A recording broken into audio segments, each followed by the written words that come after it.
Palabra viva.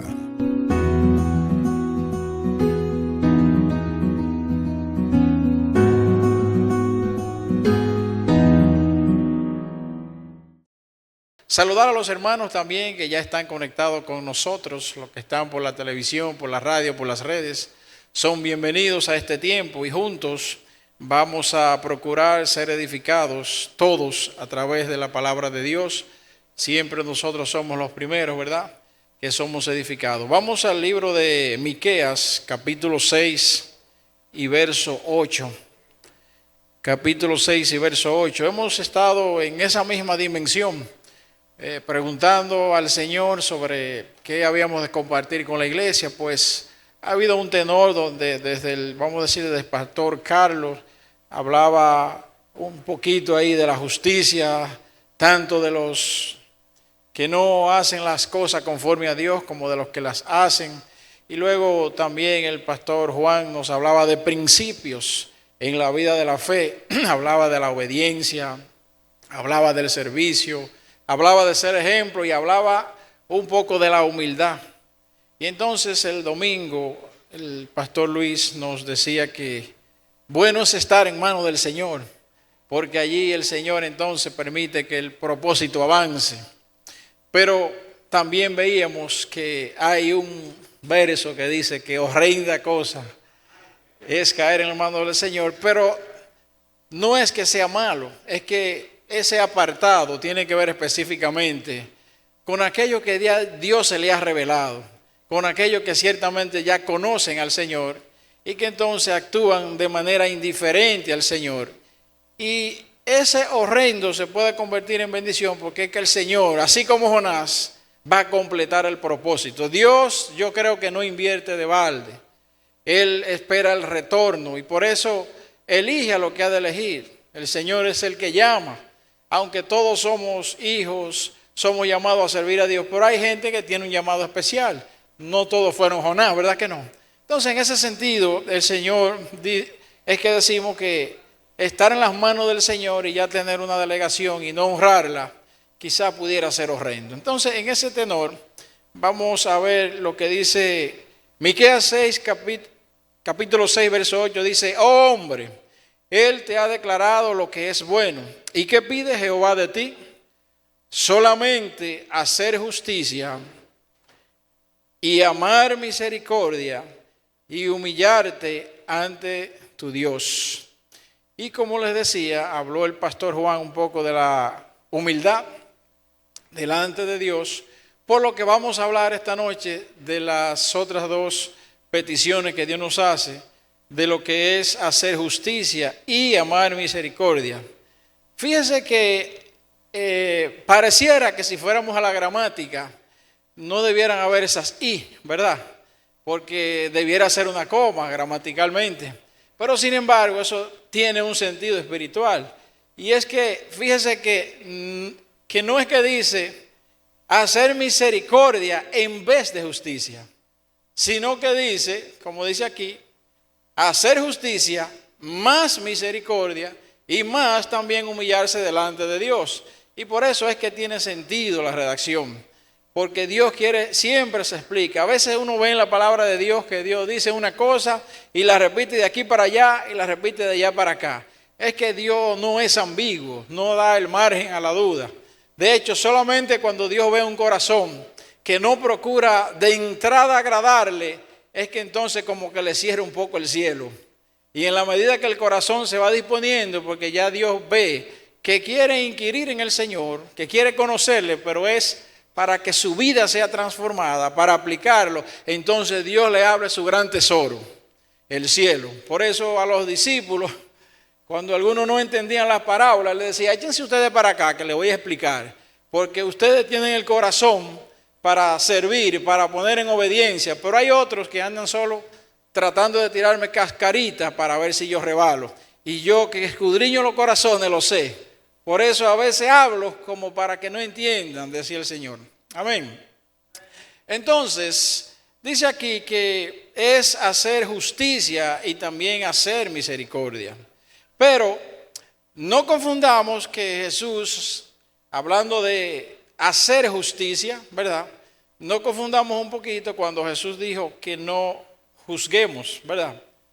Y ahí en Mateo capítulo 7, verso 1, Jesús dice, no juzguéis para que no seáis juzgados, porque el juicio, ¿verdad? Cuando se trata de juicio, eso lo hace la justicia y puede que algunos términos, entonces nosotros tendamos a confundirlo, pero Jesús decía eso en Mateo capítulo 7, verso 1, no juzguéis para que no seáis juzgados, porque con el juicio que juzgáis seréis juzgados y con la medida que medís os será medido.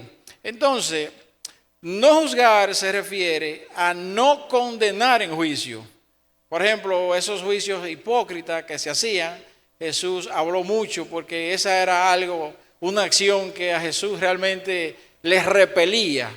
Si había algo como que tú podías ver cierto carácter que no era normal en Jesús, era cuando veía presente de él la hipocresía. Entonces, hacer esos juicios de manera hipócrita, o sea, hacer un juicio cuando ni siquiera tú estás bien con eso que estás criticando, pues no era agradable delante del Señor. Entonces, ahí se refiere el juzgar, a no ser un juicio con orgullo, o sea, decir, por ejemplo, no, porque yo soy mejor que nadie, estamos haciendo un juicio, o yo hago una cosa mejor que otro. Quizá usted está haciendo un juicio de valoración, y eso dice que tratemos de evitar, entonces, el juzgar de esa manera. El hacer justicia viene más tendiendo hacia la santidad de Dios.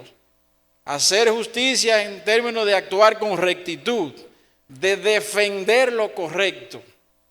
Y entonces, no es que nosotros seamos tan justos como Dios, pero debemos tener una inclinación para poder tender hacia lo recto. Y entonces, Dios, ¿qué pide el Señor de nosotros? ¿Verdad? Hacer justicia en ese tenor, de tender hacia lo correcto, de andar con rectitud, de defender lo correcto y de actuar incluso hasta con equidad entre los hermanos. Fíjense que si vemos la relación entre la misericordia y la justicia, Dios es el que puede aplicar en su mayor dimensión estos atributos. ¿Por qué? Porque estos son parte de la naturaleza de Dios. Esto no es que Dios lo aplique, es que brota de Él. Y por eso a veces uno puede decir, bueno, ¿cómo Dios puede a la vez aplicar misericordia y también hacer justicia? Es que no es que Él se lo propone, es que eso brota de Él, porque es parte de su naturaleza. Ahora, nosotros debemos tender hacia la estatura del varón perfecto, dice la palabra de Dios. O sea, que debemos tratar de inquirir para tratar de parecernos cada vez más a Dios en nuestro actuar, ¿verdad? Pero nunca vamos a llegar a ser dioses. La palabra nos invita a que nuestro comportamiento modele aquello que agrada a Dios. Pero hay atributos, por ejemplo, hablar de la misericordia, la justicia, hablar de la soberanía de Dios.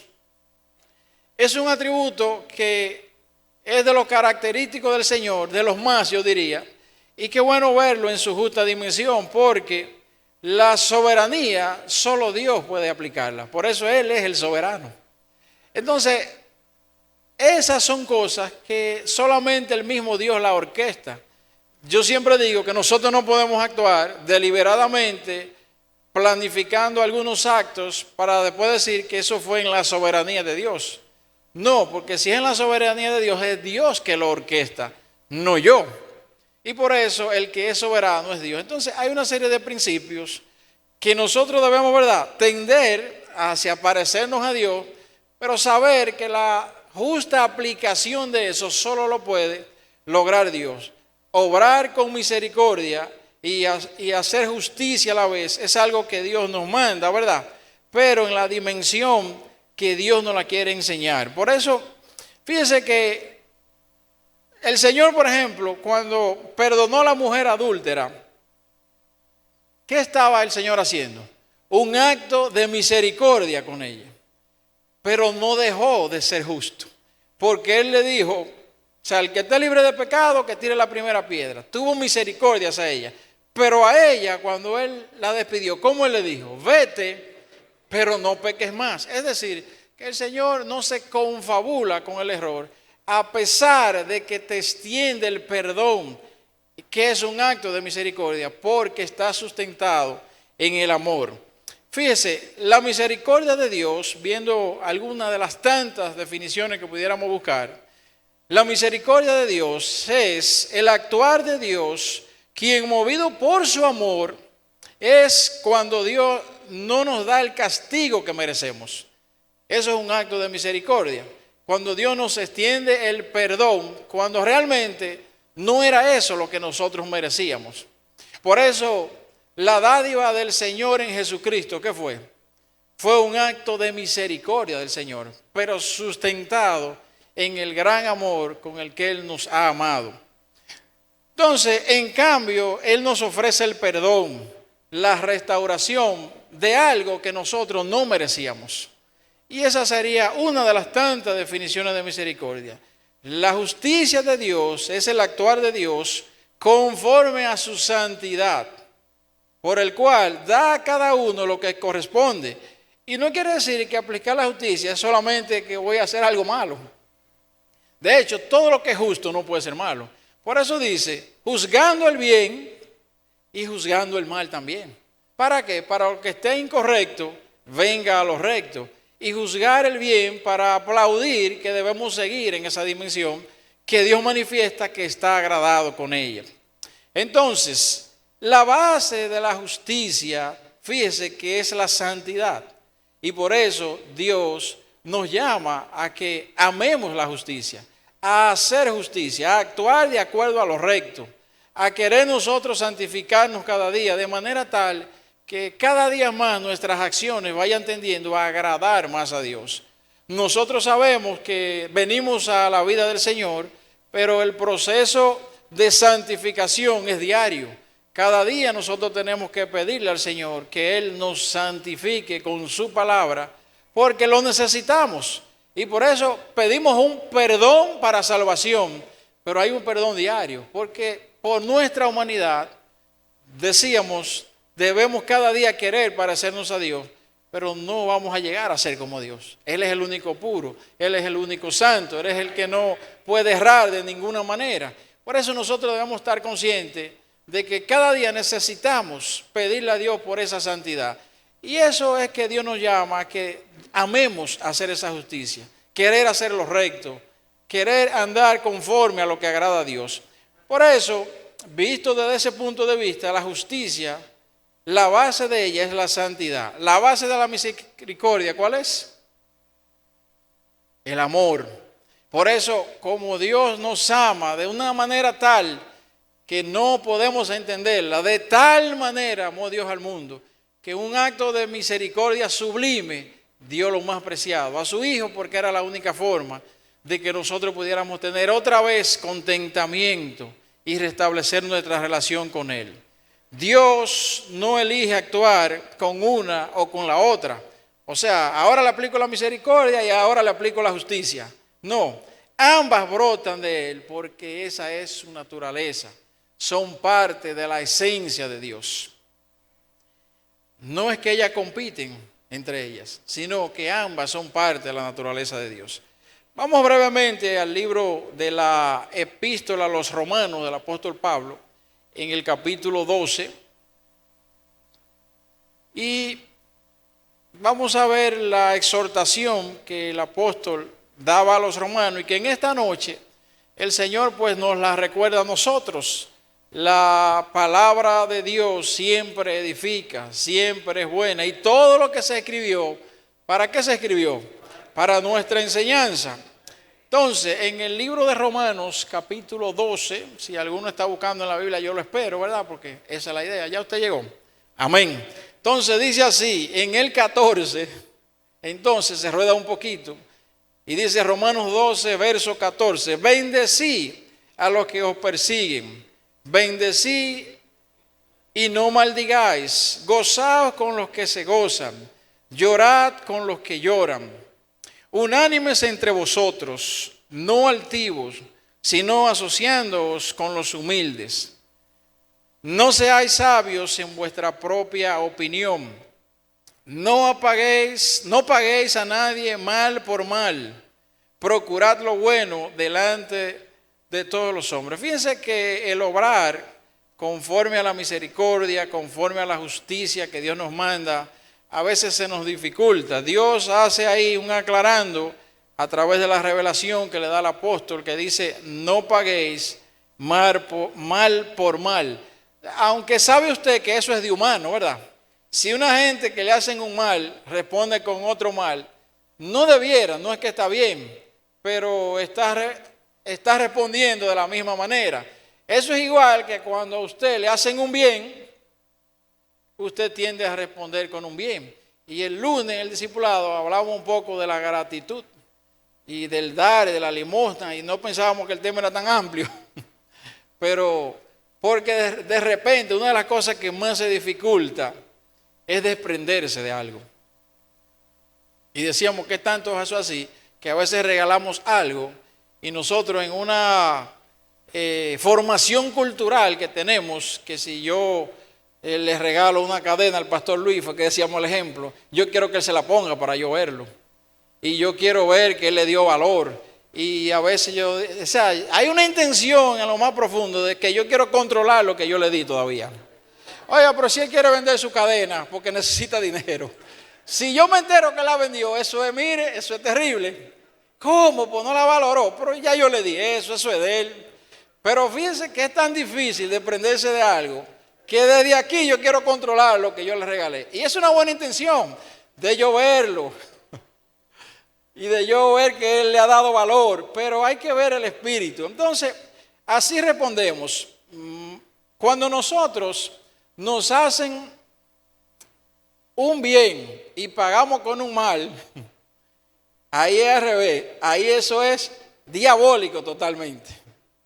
Ahora, cuando a usted, que es por donde Dios nos quiere guiar un poquito para que cada vez nos parezcamos a la forma en la que Él obraría, cuando usted, habiéndole hecho un mal, usted responde con un bien, mire, eso no es de hombre.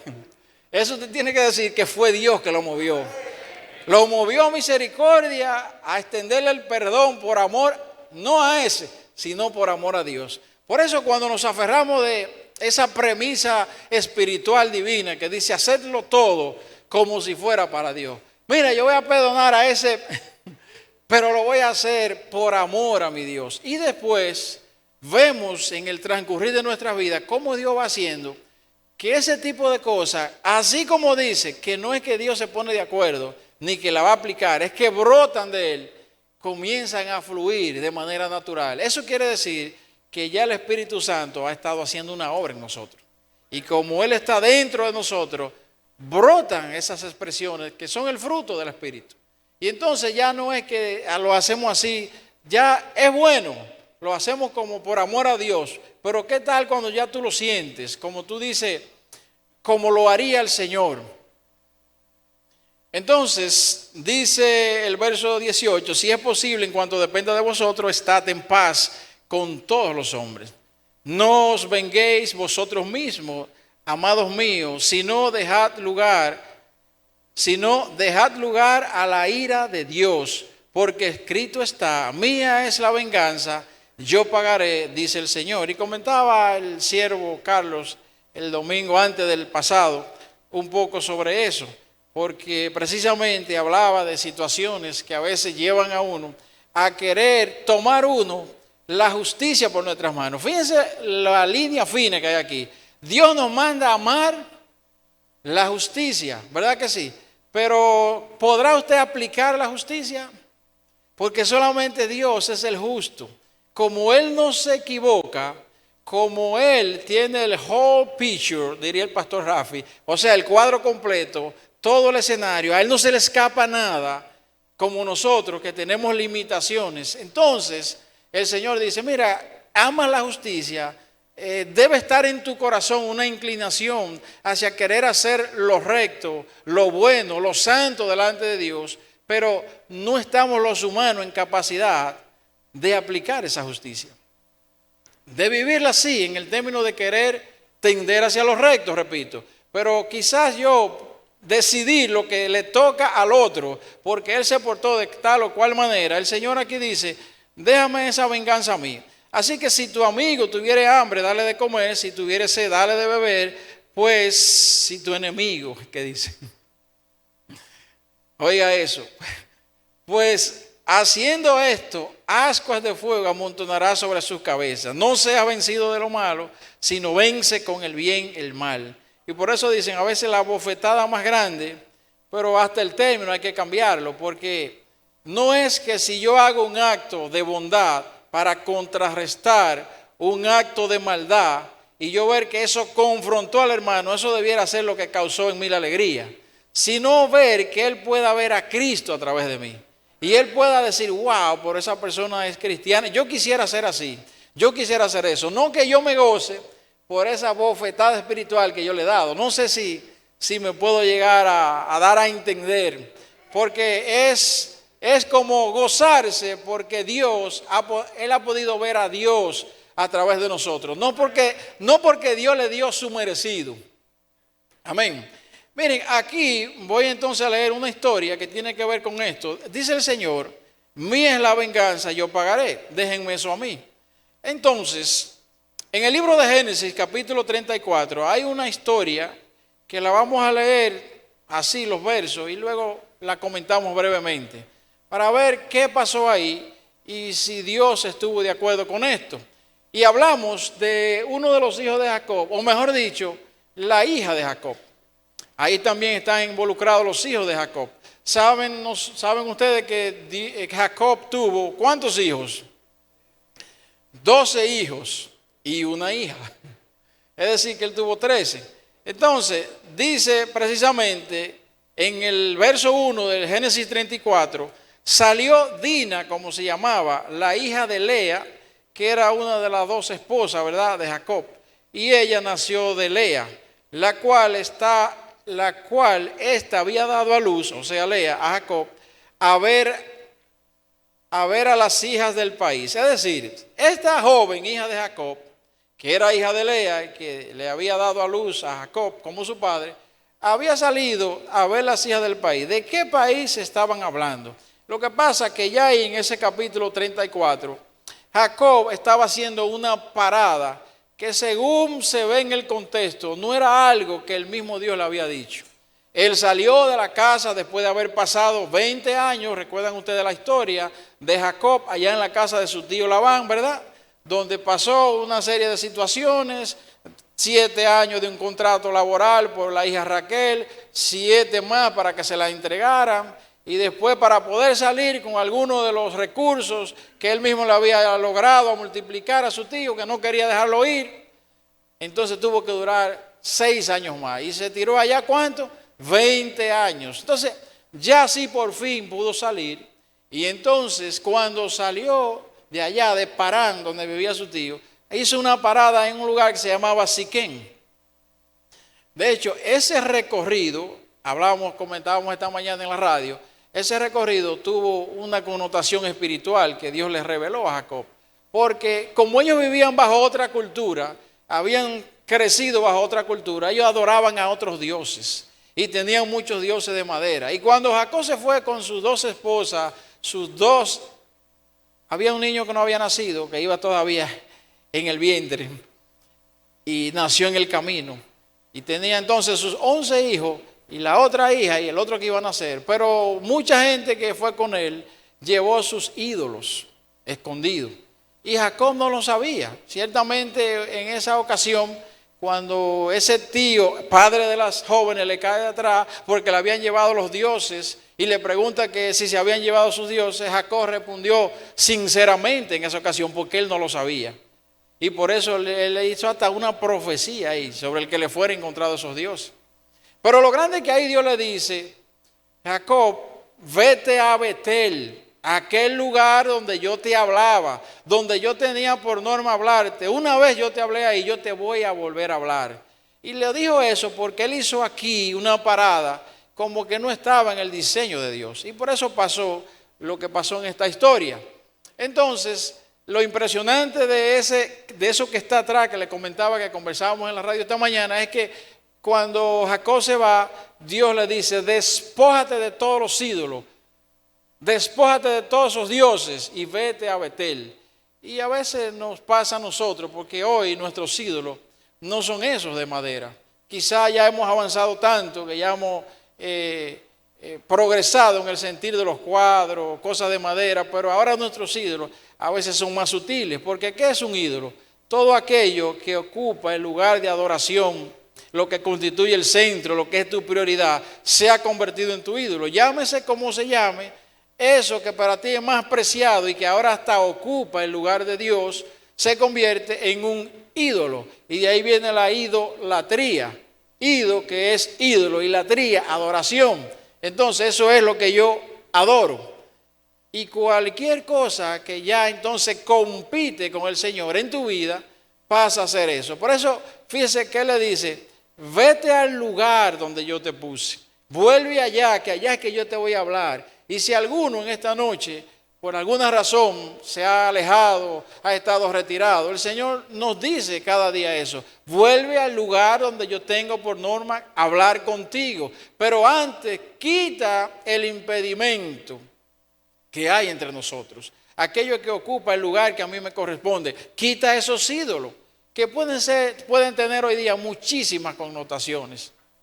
Nosotros a veces nos vemos inmersos en medio de eso y nos llega una temporada abrumadora de trabajo, de situaciones, de ocupaciones, y de repente vemos que estamos compitiendo con Dios y a veces nosotros tenemos que sacar de abajo.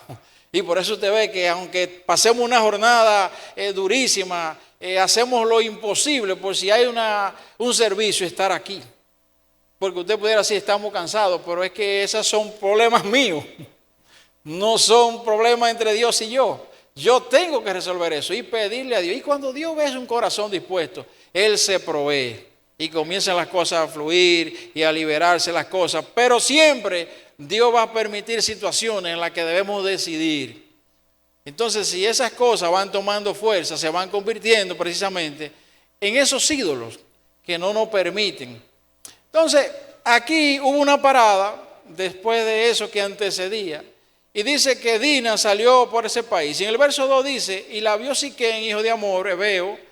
Él era de los Heveos, que era, verdad, como se llamaban los que habitaban ahí, príncipe de aquella tierra, y la tomó y se acostó con ella y la deshonró. Pero su alma se apegó a Dina, la hija de Lea, y se enamoró de la joven y habló al corazón de ella. Y habló Siquén a Amor, su padre, diciendo, tómame por mujer a esta joven. Es decir, que a pesar de que la deshonró y parece que la obligó a hacer un acto que no ella estaba de acuerdo, porque por eso dice, pues él finalmente se quiso acercar a ella. Y dice el verso 5, pero oyó Jacob que Siquén había amancillado a Dina su hija. ¿Qué es amancillado? Que la deshonró, vamos a decir, sexualmente. E hizo un acto de violencia sexual con ella. Entonces, dice, y estando sus hijos con su ganado en el campo, cayó Jacob hasta que ellos viniesen. Es decir, no dijo nada. Y se dirigió Amor, padre de Siquén, a Jacob para hablar con él, como para ver si arreglaban el asunto, ¿verdad? Y mediar por esa situación. Pero también porque su hijo había dicho que había quedado enamorado de la muchacha. Y los hijos de Jacob vinieron del campo cuando lo supieron y se entristecieron los varones y se enojaron mucho porque hizo vileza en Israel acostándose con la hija de Jacob lo que no se debía haber hecho. Y Amor habló con ellos, ¿verdad? El padre del muchacho diciendo, el alma de mi hijo Siquén se ha pegado a vuestra hija, os ruego que se la deis por mujer. Y emparentad con vosotros, dadnos vuestras hijas y tomad vosotros las nuestras. O sea, vamos a mezclarnos y vamos a engrandecer esta familia. Dice, vamos a juntarnos entre todos y habitad con nosotros, porque la tierra estará delante de vosotros. Morad, negociad en ella y tomad de ella posesión. O sea, era una oferta tentadora a todas luces, ¿verdad? Pero si este era un siervo que Dios tenía para un propósito y estaba en una estación que no era totalmente aprobada por Dios, pues las cosas no iban a resultar así. Entonces, dice, Siquén también dijo al padre de Dina y a los hermanos de ella, halle yo gracia en vuestros ojos y daré lo que me dijereis. Wow. Yo no sé si este hombre se había dado cuenta que había hecho una deshonra tal, o ciertamente tenía una empatía con el grupo que quería mezclarse con ellos. Habían una de dos ahí, pero creo que también había ya un sentido de culpa. Pero dice aquí el 12, aumentad a cargo mío mucha dote y dones, y yo daré cuanto me dijeres, y dame la joven por mujer. La dote, como hemos escuchado, es un precio, antes se pagaba en la cultura, que pagaba la familia del varón por una hija que se casaba, y pagaban una dote, una cantidad de recursos o de dinero a la familia de la muchacha. ¿Y cuántos dirían aquí, oye, pues ya no se paga eso? Ya no se paga eso. Pero dice él que no solamente lo que estaba establecido, sino que se lo aumentaran y que le pusieran de más. Pero respondieron los hijos de Jacob, así quien y Hamor su padre, con palabras engañosas, oiga bien, por cuanto había mancillado a Dina su hermana. Es decir, ellos estaban enojados con ese acto y no querían comprar ninguna de las ofertas que el padre de este joven, que había mancillado su hermana o deshonrado, no querían comprar ninguna de esas ofertas por más tentadoras que lucían. Y les dijeron, no podemos hacer esto de dar nuestra hermana a hombre incircunciso, porque entre nosotros es abominación. Mas con esta condición os complaceremos, si habéis de ser como nosotros, que se circuncide entre vosotros todo varón, entonces os daremos vuestras hijas y tomaremos nosotros las vuestras, y habitaremos con vosotros y seremos un pueblo. Mas si nos prestareis oído, si no nos prestareis oído para circuncidaros, tomaremos nuestra hija y nos iremos. Ellos le hicieron un planteamiento como una negociación, pero dice más detrás que era algo engañoso, era una estratagema y que muchas veces nosotros también solemos hacer. Y lo grande es cómo tú te sientes cuando, habiendo hecho una estratagema de algo que usted le dice una estrategia y usted se dice que es inteligente, haciendo cosas y rejuegos que usted sabe de antemano que no agradan a Dios. Pero ¿qué hace el hombre?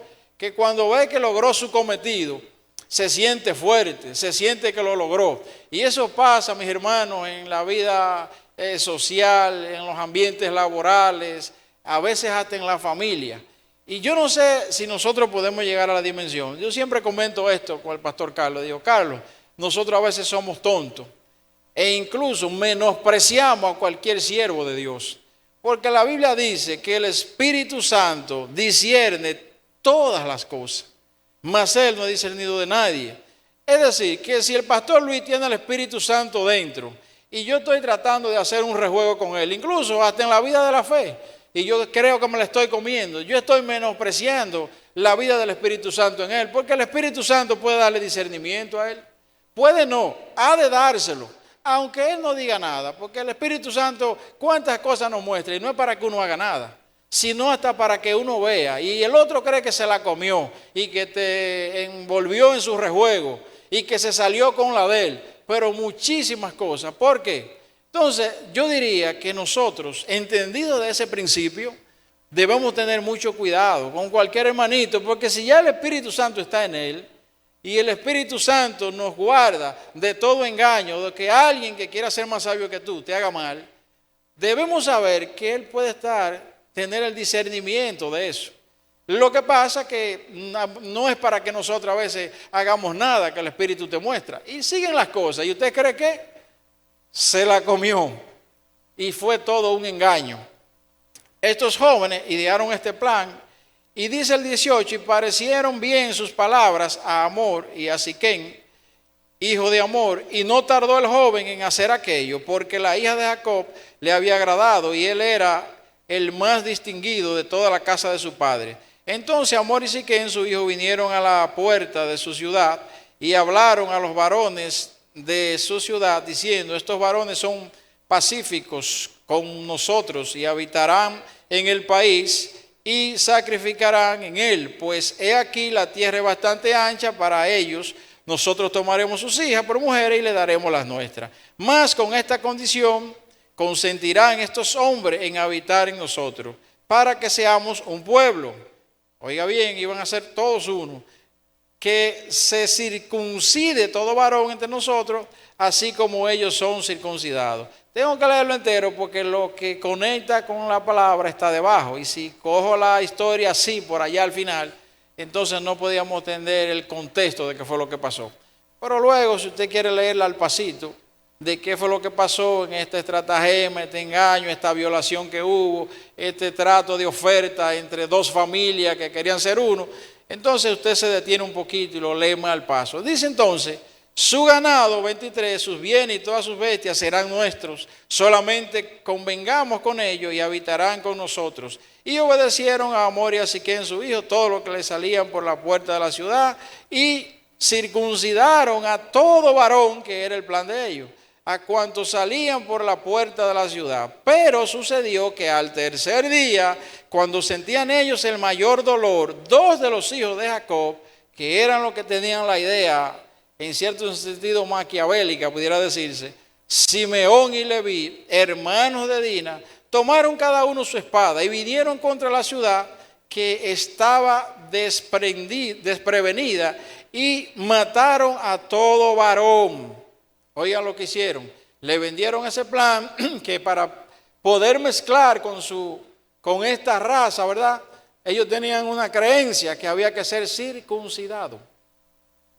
Y entonces los convencieron de toda esa oferta. Ellos aceptaron una parte, vendieron las otras de parte y parte, hasta que todos se creyeron el cuento. Pero miren dónde estaba esto. ¿Y qué es lo que está pasando aquí? Estos hombres están tratando de aplicar la justicia por su propia mano.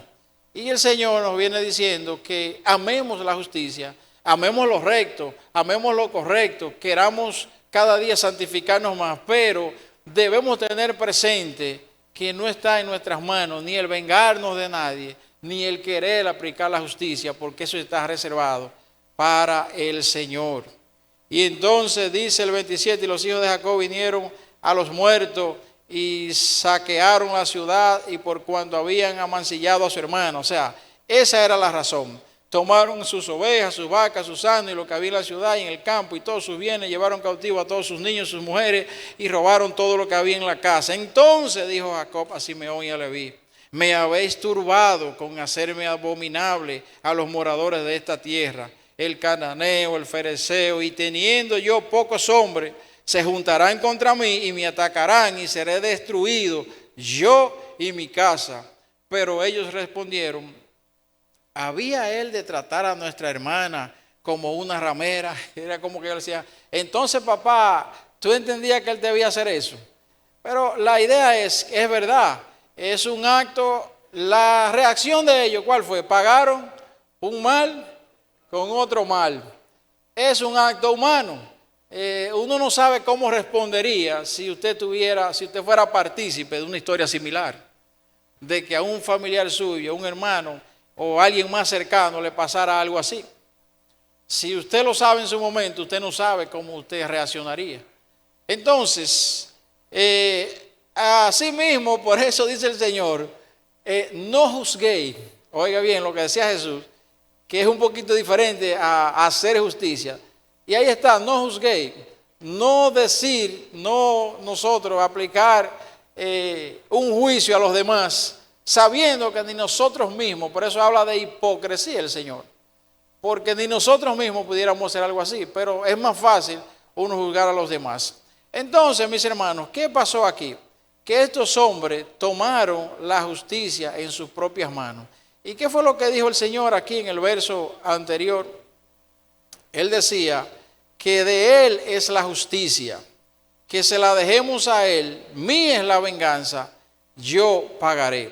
Y ese es un verso quizá muy profundo, porque cuando el Señor nos dice así, ¿significa esto que entonces yo debo quedarme tranquilo cuando me hacen algo, cuando me vituperan, me persiguen? Bueno, es complicado, porque a eso es lo que nos manda el Señor. Que nosotros lo logremos, bueno, no podemos decir que lo hemos logrado, como decía el apóstol Pablo, pero debemos sí decir a qué es lo que nos manda el Señor, a qué es lo que nos invita, porque es la única manera de nosotros representarles. de nosotros poder obrar conforme a lo que Dios espera y que pueda salir el fruto. En Deuteronomio capítulo 32, en el verso 35, habla la palabra de algo relacionado con esto. Y dice el Señor, Deuteronomio 32, 35, mía es la venganza y la retribución.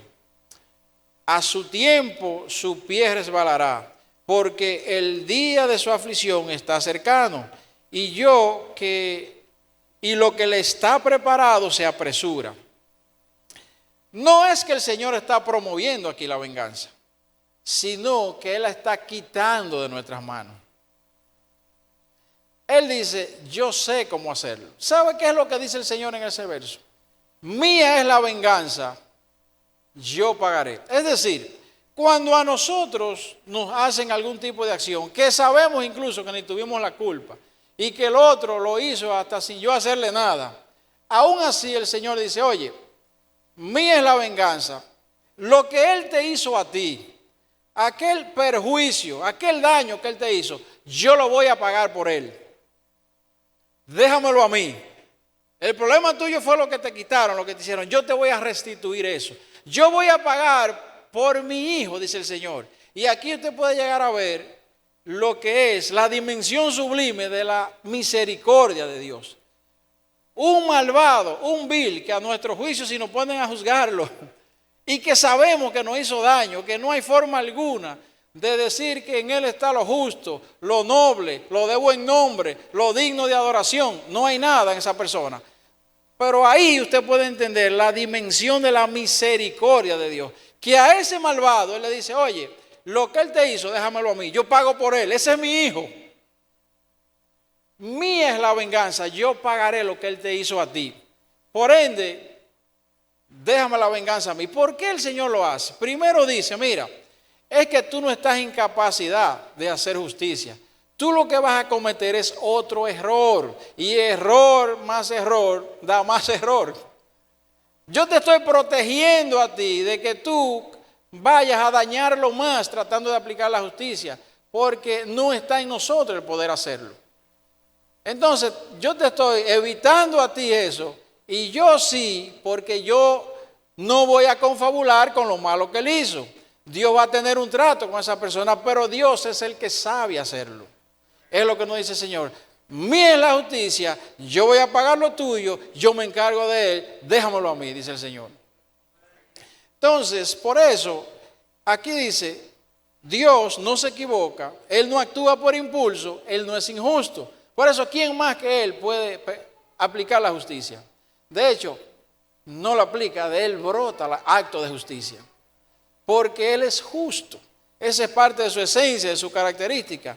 Santiago en el capítulo 2, verso 19 dice, por esto, mis amados hermanos, todo hombre sea pronto para oír, tardo para hablar, tardo para airarse. Porque la ira del hombre no obra en la justicia de Dios. Para mí otro verso monumental. La ira del hombre no obra en la justicia de Dios. ¿Qué está diciendo el Señor ahí? Mira, cuando tú actúas con ira, es imposible que tú puedas representarme. Es imposible que de ti se vea el fruto del Espíritu. Por ende, no hay forma de que tú actuando en ira se pueda ver a Cristo a través de ti. Por eso, Dios no obra en la ira de Dios. ¿Cuál es la obra de Dios en nosotros? Bueno, la obra o el fruto del Espíritu Santo. De manera que si estamos en ira, por eso se habla de la ira de Dios, pero esa es la de Él. Por eso yo digo que hay que saber esas cualidades que son propias de Dios. Debemos amarla, como comenzamos el verso. Amar la justicia, amar la misericordia, amar la humildad, a humillarnos delante de Dios. Pero hay cosas que cuando hay que aplicarlas, no están a nuestras alturas como humanos, están reservadas para Dios. Entonces, en pocas palabras, el enojo humano no produce resultados que estén alineados con la voluntad de Dios. Cuando actuamos en ira, no podemos representar a Dios, le hacemos lucir mal. ¿Recuerda usted cuál fue el reclamo que Dios le hizo a Moisés? Cuando en uno de los mandamientos Dios le dijo, háblale a la piedra, a la roca y Moisés la golpeó. Y quizás el acto no fue tanto que Moisés la golpeó per se, o que no escuchó exactamente el mandamiento de Dios. Para mí fue como lo hizo con ira. Y en ese momento, de hecho así mismo dice la palabra de Dios literal, por cuanto no me santificasteis delante del pueblo, entonces no entrarás a la tierra prometida. Fíjense cuán importante es que nosotros tengamos en cuenta que representamos a Dios. Que en todo acto, aunque no lo logremos, debemos hacerlo como si fuera para Dios, para que Él nos ayude y se provea, y el otro pueda ver a Cristo, pero tú mismo también, que puedas sentir y ver que Dios ha ido haciendo una obra transformadora en ti, y que eso que antes te hacía reaccionar, ahora ya el Espíritu Santo te ayuda a manejarlo con mansedumbre. Entonces vemos aquí que la venganza es una reacción personal para desquitarse de algo. Pero la justicia es una acción recta que es conforme a lo de Dios. Una de las cosas más interesantes de la Biblia es que Dios ha mostrado los aspectos de los hombres que son los llamados hombres de Dios. Y para mí es una de las cosas que hace la palabra de Dios más certificable, más creíble, más de que fue inspirada por Dios. Porque si fuera algo orquestado para que nada más saliera lo bueno, Dios le hubiese ocultado la falta a los hombres. Y vemos cómo este tipo de cosas nos ayudan a aprender. Por ejemplo, vemos cómo Dios, en medio de la gracia que poseen esos hombres, también nos deja ver su fragilidad. Si usted se va a David, que era un hombre conforme al corazón de Dios, pero David cayó en adulterio y asesinato. Adulterio y asesinato. ¿Y cuál es la lección? Un corazón sensible a Dios no es sinónimo de impecabilidad, sino de arrepentimiento. O sea, no es sinónimo de que Él es impecable. Por eso decimos, el impecable es Dios. El justo de los justos es Dios. Y por eso muchas cosas están reservadas al Señor. Y por eso Él dice, no la hagan ustedes, que no están en capacidad de hacerla. David, eso es una de las cosas que a veces resulta más difícil de entender. Que Dios mismo le llamó, hay un hombre con un corazón conforme al mío. Y hay un verso que explica por qué es eso. Si usted se va al libro de los Hechos, cuando comienza Pablo y Bernabé a dar un discurso y dice, oíd pueblo que el Dios con mano poderosa sacó al pueblo de Egipto, de la esclavitud, lo pasó 40 años por el desierto, lo llevó a una tierra Canaán y allí vencieron 7 naciones y luego aunque se desbandaron el Señor le dio jueces por 350 años y luego de eso le concedió un primer rey que fue Saúl por 40 años y luego le dio a otro que fue David. Y allí dice el libro de los Hechos 13:22, dice, quitado hablando de Saúl, les levantó por rey a David, de quien dio también testimonio, diciendo, he hallado a David, hijo de Isaí, varón conforme a mi corazón. Pero aquí dice por qué. Dice, quien hará todo lo que yo quiero. ¿Qué fue lo que Saúl no hizo? ¿Qué es un hombre conforme al corazón de Dios? Eso es un paréntesis. Porque David falló, lo vemos aquí. Pero Dios no le quitó decir el atributo que era un hombre conforme a su corazón. Porque si Dios le daba un mandamiento, Él lo hacía, porque Él quería agradar a Dios. Ahora, ¿qué tenía? Era un hombre, tenía vulnerabilidades, tenía debilidades. Y esas debilidades, cuando se combinan con un momentito fuera de la presencia de Dios, fuera de la comunión con Dios, en una frialdad espiritual, eso se vuelve una bomba peligrosa. Y ese gran hombre puede ahora cometer cualquier acto humano, como cualquiera. Por eso somos llamados a mantenernos en la continuidad de la conexión con Dios. Samuel era un profeta de lo más connotado. Incluso dice una frase literal, que ese hombre, cuando de hecho andaba Saúl buscando la asna, y le dicen, oye, necesito a alguien que me ayude y que me diga dónde. Oye, ve donde un profeta que se llama Samuel, vidente, sacerdote, profeta. Ese hombre no ha fallado nunca en lo que ha dicho. Dice literal la palabra de Dios. Ese hombre es un cuchillo. Y fue tan tal que no bien se aproximaban ellos. Le dijo, ustedes andan buscando una burra, están allí. Pero ese hombre se equivocó. Juzgó conforme a la visión humana.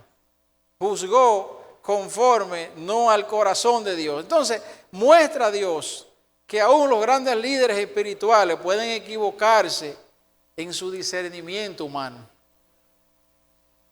Y ni hablar de Elías, que después de tener, enfrentarse con dioses y baales, tuvo temor en su momento dado. Y le salió huyendo a una mujer, a Jezabel. Moisés, libertador, también actuó, como le decía, en desobediencia en un momento dado, apoderado, la ira se apoderó de él. Abraham mintió en su momento, Pedro 3 veces, aunque Pedro que decía que no le iba a negar nunca, pero vemos también la misericordia de Dios, cómo Dios le restituyó como un apóstol después, representante de la iglesia. Y así ver todos los hombres de Dios que en su momento Dios le deja ver sus debilidades. ¿Qué me dice eso a mí entonces? Que si estos hombres que son connotados, que tienen una representación de Dios, que oiga, nosotros podemos escribir que no vamos a llegar a esa dimensión.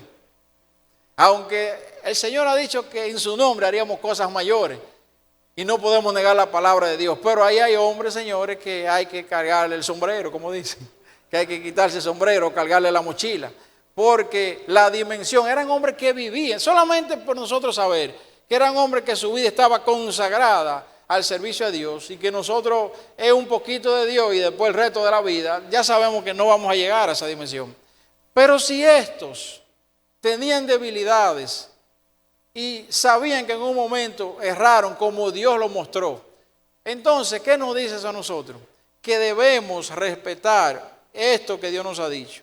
No debemos nosotros tomar, en cuanto a la venganza se refiere, por nuestras propias manos. El Señor nos invita a dejar la venganza en sus manos, porque Él se encarga de hacerlo en su tiempo y de la manera correcta, porque esa es otra cosa. Cuando nosotros, mía es la venganza, yo pagaré, no es que después que yo se la dejo a Dios, es como que Dios la va a hacer como tú la tenías en tu corazón y Dios va a arremeter con esa persona. Increíblemente, lo primero que Dios le ofrece es la misericordia, el perdón. Ahora, después que Dios le ofrece la misericordia y después que Dios lo va a confrontar, le va a ser entendido de su pecado. Porque esa es una de las cosas que Dios no va a negociar. Todo el que se acerca a Dios, Dios le va a mostrar el pecado. Lo primero que hay que arrepentirse. Entonces, por eso digo que estemos tranquilos, Dios no se va a confabular. A pesar de que Él es rico en misericordia, Dios es justo. Dios va a procurar a los santos, a los rectos, a los nobles. Entonces Él, pero ¿qué pasa? Que Él es el que tiene la sabiduría. Él es el que sabe cómo hacerlo y cuándo es. Porque Él vino a salvar a todos. Él aspira a que ese malvado que te hizo mal, Él ganarlo también. Y que llegue al mismo convencimiento que tú tienes. Y que ahora broten de obras de bien. Entonces, mis hermanos, el Señor dice, yo pagaré. En la justicia de Dios se revela su verdad y en la misericordia se manifiesta su amor.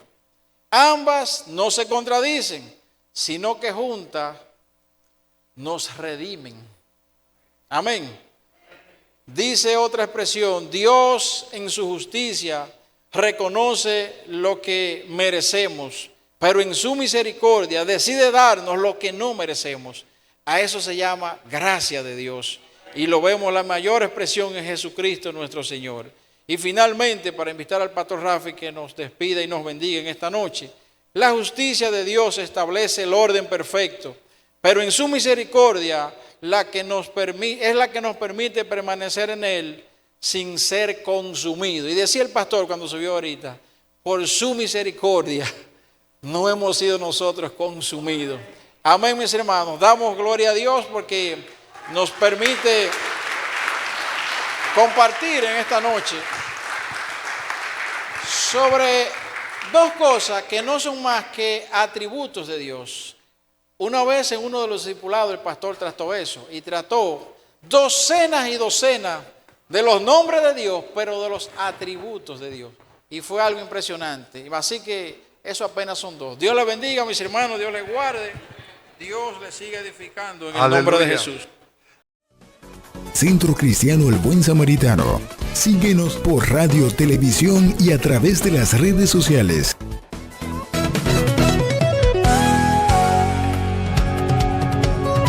Palabra Viva. Este programa es producido y difundido gracias a la ayuda y ofrenda de hermanos y relacionados al Centro Cristiano El Buen Samaritano. Hasta la próxima entrega con más de Palabra Viva.